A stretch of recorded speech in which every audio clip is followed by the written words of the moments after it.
Good morning प्यारे विद्यार्थियों। अपने कक्षा 12 के सिलेबस में लेसन 6 में हैं और इसके पार्ट 3 में हैं। इससे पहले वाले वीडियो में अपने पार्ट 2 में अपने बच्चों न्यूमेरिकल्स कर रहे थे, जो मैं आपको करवा रहा था। उसमें मैंने आपको कुछ दिया था इसमें मान निकालने के लिए I1 और I2 के, तो वो मान अपने आप निकालते हैं। किस प्रकार से आप अपनी कॉपी में मिलान कर लेना कि मेरा जो वैल्यू है वो I1 और I2 की और I3 की कितनी कितनी आई है। चलिए देखते हैं अपने बच्चों। अपने वो डायग्राम था, इससे संबंधित अपने इक्वेशन निकाली थी, इक्वेशन नंबर 1, 2 और 3। समझ में आ गई मेरी बात। अब इक्वेशन 1 को क्या करेंगे, I1 + I2 = I3 है, तो इक्वेशन 1 को सेकंड में रखो।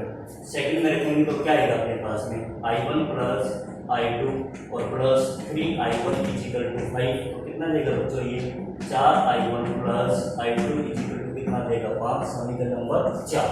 समीकरण 3 और 4 को देखो। समीकरण 3 व 4 से, तो 3 और 4 से कितना बच्चों अपने पास 4I1 + I2 = कितना 5, और ये कितना है 3I1 - 2I2 = कितना है 12। अब बच्चों इन दोनों समीकरणों को अपने को हल करना है। इनको करने के लिए अपने क्या करेंगे, इसको 2 से मल्टीप्लाई कर दो। इस समीकरण को किससे मल्टीप्लाई कर दो, 2 से करेंगे, जिससे I2 क्या हो जाएगा, सेम हो जाएगा। इस समीकरण को 2 से मल्टीप्लाई करोगे, 2 से मल्टीप्लाई करेंगे तो कितना आएगा ये 8I1 + 2I2 = कितना 10। ये कितना देगा, ये ऐसा कैसा 3I1 - 2I2 = कितना 12। ये क्या आएगा बच्चों, जोड़ने का। क्या आएगा, जोड़ने का। जोड़ेंगे तो बच्चों ये कैंसिल हो गया। 8 और 3 कितने होते हैं बच्चों 11I1 = कितना हो गया ये 22। तो I1 की वैल्यू कितनी आ जाएगी 22/11, तो कितनी आ गई बच्चों 2 एम्पियर। तो I1 की वैल्यू अपने पास में कितनी आएगी, I1 की वैल्यू आएगी अपने पास में 2 एम्पियर। ठीक है बच्चों, ये 2 वैल्यू है वो समीकरण नंबर किस में रख दो आप, समीकरण नंबर 3 में रख दो आप। ठीक है, I1 की वैल्यू समीकरण नंबर 2 में रखने पर, या 3 में रख दो, किसी में भी रख दो अपने। चलो रखते हैं अपने। ठीक है, रखिए। तो कितना आएगा इसमें अपने पास में I1 = 2 यहाँ पर रखो, तो कितना आएगा I1 = 2 एम्पियर। समीकरण 3 में रखने पर, 3 में रखने पर रखिए तो कितना आएगा 3 × 2 - 2I2 = कितना 12। ये कितना आएगा 6 - 2I2 = 12। ये माइनस का कितना बच्चों 2I2 = 12 - 6 कितने होते बच्चों 6। तो I2 की वैल्यू कितनी आ जाएगी 6/में -2, ये कितना देगा -3 एम्पियर। I2 की वैल्यू कितनी आ जाएगी अपने पास में -3 एम्पियर।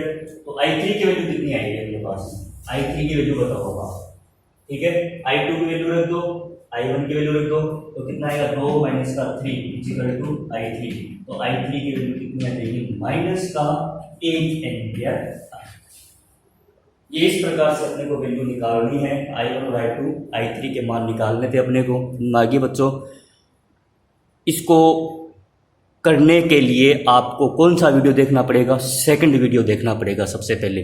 और आज अब अपने बात करते हैं 3rd वीडियो है इसका, 3rd पार्ट देखेंगे अब। ठीक है,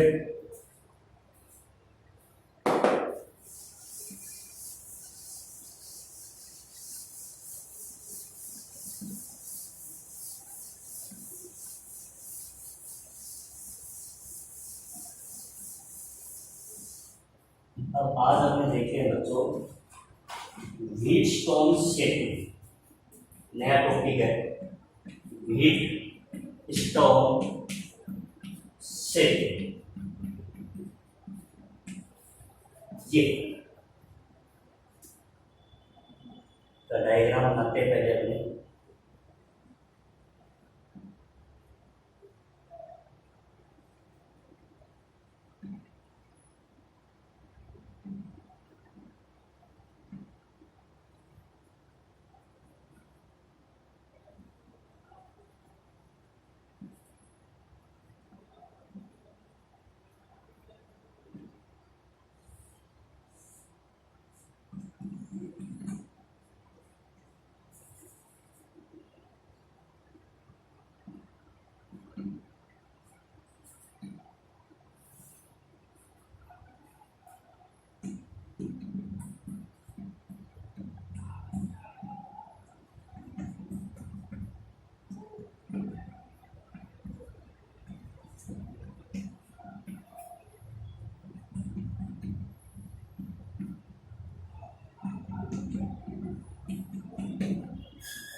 ये बच्चों व्हीटस्टोन सेतु क्या होता है? बच्चों व्हीटस्टोन सेतु ये होता है कि चार प्रतिरोध कोमा सेल तथा कुंजी को लेकर एक विशेष प्रकार के परिपथ की रचना करते हैं, जिसकी सहायता से अज्ञात प्रतिरोध को ज्ञात किया जाए। क्या कहलाता है? व्हीटस्टोन सेतु कहलाता है। समझ में मेरी बात? मैंने क्या किया है? चार प्रतिरोध PQRS, चार प्रतिरोध कोमा एक सेल तथा कुंजी को लेकर एक विशेष प्रकार के परिपथ की रचना करते हैं, जिसकी सहायता से अज्ञात प्रतिरोध को ज्ञात किया जाए। क्या कहलाता है? व्हीटस्टोन सेतु कहलाता है। समझ की बात? ये तो व्हीटस्टोन सेतु की बच्चों की परिभाषा कर लेंगे ये। अब इसमें बात करते हैं अपने रचना में क्या करेंगे? चार प्रतिरोध PQRS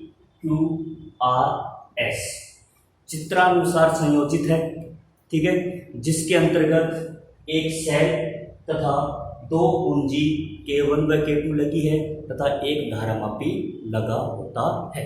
ये अपनी रचना के बारे में बता देंगे। और भी बता सकते हैं अपने प्रतिरोध P व Q श्रेणी क्रम में तथा प्रतिरोध R व S भी श्रेणी क्रम में लगे होते हैं तथा इन दोनों का श्रेणी क्रम संयोजन से समांतर क्रम तथा इन दोनों को श्रेणी क्रम संयोजनों को समांतर क्रम में संयोजित कर एक सेल तथा कुंजी केवल भी लगाते हैं। कैसे? किसी प्रकार से अपने डायग्राम किस प्रकार से अपने को दे रखा है, आप इसकी रचना के बारे में बता सकते हैं। तो आगे बच्चों अब बात करते हैं अपने इसकी क्रिया विधि क्या होगी। ये क्रिया विधि आपको विशेष ध्यान में रखनी है कि इसकी कार्य प्रणाली किस प्रकार से अपने काम में करेंगे। तो बच्चों इसमें क्या है कि सर्वप्रथम कुंजी K1 को दबाते हैं तथा मुख्य परिपथ में धारा I प्रवाहित होती है। हमारी बात, जब धारा I बिंदु A पर आती है तब धारा का विभाजन होता है, ठीक है। धारा का क्या होगा? विभाजन होगा, या आप ये कह सकते हैं कि धारा को दो मार्ग प्राप्त होते हैं, जिसके अंतर्गत धारा I1 प्रतिरोध P की तरफ तथा धारा I2 प्रतिरोध R की तरफ प्रवाहित होती है, ठीक है। धारा I1 को पुनः बिंदु B पर दो मार्ग प्राप्त होते हैं। पुनः बिंदु B पर क्या मार्ग, कितने मार्ग मिलेंगे? दो मार्ग प्राप्त होते हैं, ठीक है। अब इनका जब दो मार्ग मिलेंगे तो अब अपने इसमें बताएंगे कि स्थितियां, तब इसकी निम्न स्थितियां प्राप्त होती हैं। तब इसकी निम्न स्थितियां प्राप्त होती हैं। स्थिति नंबर 1, ठीक है। स्थिति नंबर 1 में बच्चों ये बताएंगे जब VB is greater than VD, यानी बिंदु B का विभव बिंदु D के विभव से क्या है? ज्यादा है। तो अब आपने को ये पता है कि धारा हमेशा बच्चों उच्च विभव से निम्न विभव की तरफ प्रवाहित होती है। कभी भी निम्न विभव से उच्च विभव की तरफ धारा प्रवाहित नहीं होती, हमेशा धारा उच्च विभव से निम्न विभव की तरफ प्रवाहित होगी। तो धारा उच्च विभव किसका? बिंदु B का, और निम्न विभव किसका? बिंदु D का। तो देखो इसमें से धारा I1 जो आई, इसको दो मार्ग मिलेंगे, ठीक है। दो मार्ग मिलेंगे तब इसकी निम्न स्थितियां प्राप्त होती है। स्थिति नंबर 1 में क्या बताएंगे? जब VB is greater than VD, तब क्या होगा? धारा दो मार्ग, तब अपने क्या बताएंगे? जब VB is greater than VD, तब धारामापी में धारा IG प्रवाहित होती है। धारामापी में या धारामापी वाली जो भुजा है में धारा IG प्रवाहित होती है, जिससे धारामापी में किसी एक दिशा में क्या होगा? विक्षेप प्राप्त होगा। किसी भी दिशा में अपनी किसी एक दिशा में विक्षेप प्राप्त होता है। और शेष मान की धारा किसको मिलेगी बच्चों? प्रतिरोध Q में से शेष मान की धारा प्रतिरोध Q में से प्रवाहित होकर बिंदु C पर मिलती है। देखो IG इधर गई, I1 इससे दूर जा रही है, इसको माइनस किया नहीं तो I1 माइनस IG। सुनवा के बाद, परंतु बिंदु D पर धारा का कोई विभाजन नहीं होता है। क्यों? क्योंकि इसका विभव निम्न है। तो ये जो धारा है वो सीधी प्रतिरोध S में से प्रवाहित होकर बिंदु C पर मिलती है। तो आगे मेरी बात ये इस प्रकार से इस बातों को बताना है। तो मैं दोबारा से सुन लीजिए कि जब VB is greater than VD है तब धारामापी वाली भुजा में धारा गुजरकर धारामापी में किसी एक दिशा में विक्षेप प्राप्त होता है और शेष मान की धारा प्रतिरोध Q में से प्रवाहित होकर बिंदु C पर मिलती है और बिंदु D पर धारा का कोई विभाजन नहीं होता है और यह धारा प्रतिरोध S में से गुजरकर बिंदु C पर मिलती है। तो आगे मेरी बात लिख देंगे ये। चलो दूसरी स्थिति सेकंड, जब VP is less than VD यानी इसका विभव कम है इसका ज्यादा है, तब क्या होगा बताओ। इसमें क्या होगा कि धारा I2 में से कुछ धारा किस में से जाएगी बच्चों, धारामापी वाली भुजा में से जाएगी, और शेष मान की धारा किस में से जाएगी बच्चों, शेष मान की धारा प्रतिरोध S में से प्रवाहित होकर बिंदु C पर मिलती है, ठीक है। परंतु बिंदु D पर धारा का कोई विभाजन नहीं होता है, ठीक है, क्योंकि इसका विभव क्या है, कम है। बाकी मेरी ये बात इसमें बतानी है। थर्ड कंडीशन क्या होगा, जब VP बराबर VD यानी इसका और इसका विभव अगर समान हो जाए तब क्या होता है। तब देखो इसमें ये होगा कि ये और ये विभव अगर समान होंगे तो ये दोनों प्रतिरोध किस क्रम में होंगे बच्चों, समांतर क्रम में होंगे। तो बताओ क्या होगा, VA माइनस VB बराबर में क्या होगा, VA माइनस VD। इन दोनों का विभव क्या होगा, फिर समान होगा। और निकालो इन दोनों का विभवांतर धारा कितनी रहेगी, I1 प्रतिरोध P है तो कितना होगा I1P।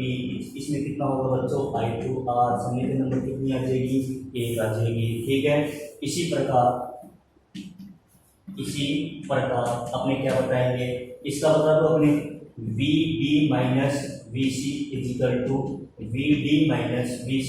इसमें कितना आएगा, धारा कितनी रहेगी, यानी अपने क्या है कि विभव समान है तो धारामापी वाली भुजा में से कोई धारा नहीं आएगी, ठीक है।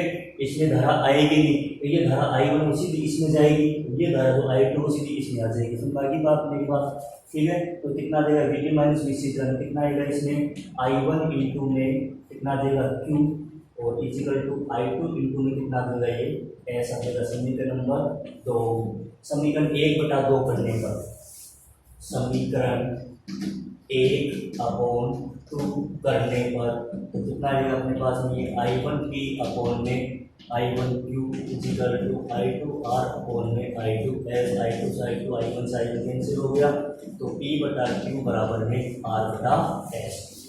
यह आ गया अपने पास में बच्चों, P/Q इजिकल टू R/S। इसका मतलब क्या है, ये व्हीटस्टोन सेतु का संतुलित अवस्था का प्रतिबंध है। किसका प्रतिबंध है, ये संतुलित अवस्था का प्रतिबंध है, संतुलित अवस्था का प्रतिबंध है। मालूम है बात। तो इसका सिद्धांत क्या होगा, सिद्धांत अपने ये बताएंगे कि चतुर्भुज की दो संलग्न भुजाओं के प्रतिरोधों का अनुपात, चतुर्भुज है अपने पास तो किसी चतुर्भुज की दो संलग्न भुजाओं के प्रतिरोधों का अनुपात शेष भुजाओं के प्रतिरोधों के अनुपात के क्या होता है, तुल्य होता है। यही व्हीटस्टोन सेतु का सिद्धांत होता है।